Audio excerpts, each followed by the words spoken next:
მე აქ ვიყავი ამ სახელწოდების მუსიკალურ-ლიტერატურული სპექტაკლი გაიმართა ხელოვნების ცენტრში. კომპოზიცია პოეტ ვახტანგ ლონტის ლექსების კრებულის მიხედვით დაიდგა. მასში ახალგაზრდული მუსიკალური და ბათუმის დრამატული თეატრის სოლისტები მონაწილეობდნენ. ღონისძიება ბათუმის სახელმწიფო მუსიკალური ცენტრის ორგანიზებით გაიმართა.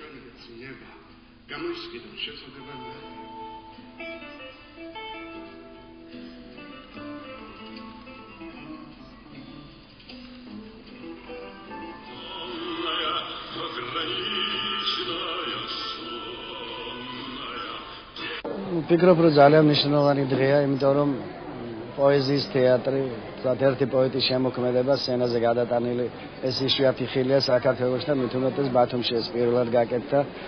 აქ არ არის მარტო ვახტანგ ლონძეს სპექტაკლი დღევანდელი, აქ არის ბათუმი ძველი თავისი პრობლემები დღევანდელი და როგორ უნდა იყოს მომავალში. ნანახმა და მოსვენილმა ყოველგვარ მოლოდინს გადააჭარბა, ჩემი აზრით ეს არის რაღაცა არაჩვეულებრივი მოვლენა თვითონ ქალაქის ისტორიაში და ეს ყველა ბათუმელმა უნდა ნახოს და ყველა ბათუმელმა უნდა იგრძნოს, რაც ეხლა აი ამ სცენაზე დღეს აქ ტრიალებს.